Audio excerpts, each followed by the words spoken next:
I don't know how well this is going to pick up, but this is a laser pointer just being diffracted by strands of my hair. Now if I try not to move too much, let's see if I can find a good position. It almost stabilizes, but you see the clear you know, interference pattern, but obviously it's not because of some Heisenberg principle. It's not because we know where the photons are. You know, they're just, you know, being diffracted by pieces of hair. And obviously hair is the right size to maximize this effect on light. It would seem probable that the that the effect, each bar, each one of those lines represents a single hair that's creating that effect. Kind of in a lensing way, I would suppose, or something like that. So anyway, just curious. So, draft physics video and such. I probably should turn some light on now. Maybe that one. Anyway, yeah, that was me. So I thought I'd play some of this MIT, Walter Lewin guy. So this is a single slit experiment where he just basically, mechanically. Oh, I should turn that pointer off. Don't want to kill the batteries and such. Yeah,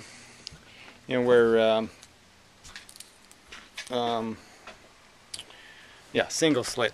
Mechanically, he can very carefully narrow the gap, and there's this point where the gap, creates this pattern, and to some extent, or the light is more affected, it seems, and it doesn't seem to be doing what you would expect, which is the same effect. So anyway, so this would be the classic explanation that, okay, the slit's open, one slit, and you fire the light through and you just get a blob. But the truth is that if it's as narrow a slit as in the two-slit experiment, you don't get a blob. So as he narrows the slit to the size that's traditionally in the two-slit experiment, clearly one slit starts creating an interference pattern. Now this interference has to be not because the photon traveled through both slits, but somehow the photon's interfering with itself without having a separate wave. Right? It's the only way it could be happening, correct? So that doesn't make much sense. But it just illustrates that, this gets kind of convoluted because traditionally the experiment is explained that this is what the result you get, and this isn't the result you get with one slit. So let's play some of this. Yeah, it's all the way open, and I'm going to close the slit now slowly. Unfortunately, this comes out quite different in the video. There's a big white spot. If you look closely, but maybe it's seeing what I can't see. You will see that let me also get my... So the idea is to watch the sides getting cut off.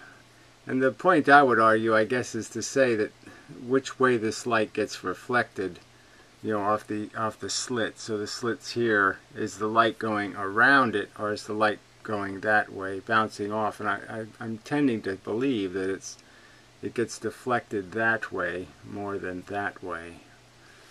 That's what I'm tending to believe. Red laser, if I can put something else. You will see that... Now see what I'm seeing in the camera, there's a very white section here in the middle. And when I look at it, all I see is green. And a little tiny, where you see blue, at least I'm seeing blue in the camera, is this little tiny highlight. And I can barely tell, I can barely see that ring. So this is part of the problem with this experiment too, is that these sources of light are not consistent sources. They're not only diffused, but obviously there's already built into this source a ring. So it already has an intensity ring in it, which, you know, kind of makes this whole thing a little bit not too pure as an experiment. Light will get squeezed in the horizontal direction. You can see already that the left side has a very sharp vertical cutoff, and the right side also. It's getting narrower, getting narrower, getting narrower, but I know in... Okay, so that was kind of a big jump there. So now we're seeing a little bit of this cutoff, and we're also seeing the formation of some weak spots in the pattern here. So we've already got like 3 lines, at least maybe 4. You can see 1, 2, 3, 4 lines being created. I don't know what the best distance is for this camera. Let me take the lens off for the purpose of this and see if that's any better. I don't think it really is. Well, we'll see how it goes. But so you can see a little bit. I can see more in the camera. It's funny, I can't see it in the video at all, but there is a little blob right here. So it's already spreading. Nearly a tenth of a millimeter yet. Getting clearly narrower. You see it's getting narrower. See, I can see clear lines here, and you can't really see them in the camera, but I can see clear lines. 1, 2, 3, 4, 5, 6, 7 lines on just that one side, right there. You can see in the cameras there's sort of a split there. Let me try the lens. Let's put the lens back on. See if you can see that any better. It's about the. It is kind of funny that the the filter of the camera, it takes out the infrared as I believe. It does change it somewhat. Yeah, so we'll do without the lens. Alright, so let's play this out a little further. Getting narrower. If I look here, oh, I'm not yet at the tenth of a millimeter. I'm getting there. Going slowly. See, and I see lots of lines here, lots of pattern showing up. Squeezing it. I'm squeezing those photons. Those photons now are forced to go through an extremely narrow opening. Okay, now it's not narrow for a photon, so that's sort of a deceptive way to say it. What he's doing is filtering out more and more light. So less light is coming through, less and less light, and the amount of light that goes through that's close to the edge of a surface is increasing. So as the slit gets narrower, the odds of a photon traveling very close to the edge of the material increases. And Heisenberg is very shortly going to jump in. Alright, so Heisenberg's already jumped in. There's a bunch of lines here. They're pretty clear. I can see them on the camera also. Very clear.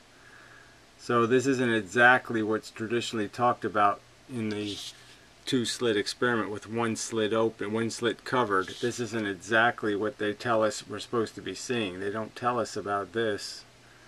They just say, oh, it just went back to being a blob. Well, it's not a blob. It's clearly got a lot of interference pattern in it. So he keeps mentioning Heisenberg. So yeah, he read a little bit earlier in the video. And apparently Heisenberg was quite comfortable. It's been left ambiguous in some of the conversations I've heard of whether he was arguing for the indeterminacy in terms of a mathematical problem or indeterminacy in an absolute. What the fuck was that? As an absolute problem. And I don't. Clearly, Heisenberg thought everything that it was an absolute problem. And what they're arguing here, what Walter Lewin is arguing, is that as the slit gets narrower, we know more specifically where these photons are going through the slit. And as we have more specific knowledge about their horizontal direction, they get less determined, which means somehow they wander more. Which doesn't really explain why they would wander more. Somehow they have to make us think they're not where they are. I mean, you can't change the fact that we do know more information about where they are, and them going somewhere different isn't going to change the fact that we have that knowledge, so I don't even see how those two things correlate. I think clearly the reason why we're seeing pattern is because the photons now, the amount of light getting through is, say, 1/4 of the amount of light that was getting through just a little while ago, and the amount of that light that is in close proximity to a slit is now also quadrupled. And says you're going to pay a price for that. You know too well where those photons are in the x direction. The price you pay, that nature will now make the momentum. So again, this doesn't look very much as just like a blob of light, again, as it's described in the traditional two-slit experiment. So this is the actual distance that the slits usually are, and this is what a single slit does. Okay, so this isn't a two-slit pattern, this is a single slit. Undetermined in the x direction, and you begin to see it now. So it's getting wider and wider. So there's a good point just to illustrate that it's very similar to the two-slit pattern, except these second maximas are much weaker. So instead of being half as strong as this one, they're a quarter as strong, and this one's an eighth as strong and a 16th as strong. So as they go out, they get weaker and weaker. But they are, they do extend beyond what this image shows. Widening, even photon. Okay, so now everything's getting wider, so the proportions have remained the same. So all those little lines we saw before are essentially just becoming wider and wider and wider. So everything's just getting wider as the slit is made narrower. So that's something to keep in mind as an explanation. So essentially it's the same pattern that always existed, and now the pattern's being revealed because the spacing is getting wider and wider. So it's making it easier and easier to reveal these distinctions between the intensity. And still, on this camera image, this center looks substantially brighter than in the image I'm seeing. The image I'm seeing, it's just a green blob. There's very little, it's a little lighter here in the center, a little bit lighter, but it's very even. And in the camera, it's substantially different, which is interesting. Here, you see some dark lines, which I will not further discuss today, but notice. Okay, so now he's spreading them out even further. So now it's just widening everything, proportionally wider. Spreading. Of course, when I squeeze this slit, when I make it narrower, it's obvious that I lose light, because the light that hits the side of the slits is not going through. So right, and how much is the camera compensating for that? So that might be part of the deception here, is now the background is much lighter. You might be able to see that. This background has now gotten substantially lighter than it was before, I believe. Now let's go back here. See, that's a substantially darker background. So you can see that the contrast on the camera has altered. Part of the perception of this image has been distorted by the fact that the camera is compensating for the contrast.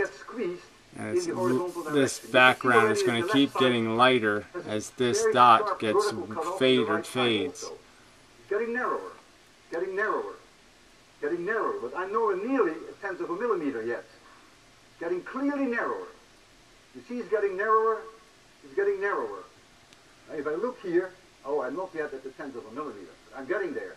Going slowly. You can sort of see how the contrast, so there's real black, this is getting grayer and grayer. Go through an extremely narrow opening, and Heisenberg is very shortly going to jump in and says you're going to pay a price for that. You know too well. So this light is getting, this signal, the price you pay, this signal was actually getting weaker and weaker, which means the camera was increasing the opening wider and wider to take in more light, which meant that this background kept getting lighter and lighter. So it's a little deceptive. Nature will now make the momentum undetermined in the x direction. And you begin to see it now. You already begin to see that the center portion is widening. Even photons appear here. You see some dark lines, which I will not further discussed today, but notice that the light is spreading. Of course, when I squeeze... So at that maximum point of interest, of pattern, you could argue that's pretty far from what is traditionally described in the two-slit experiment as what happens when you close one of the slits.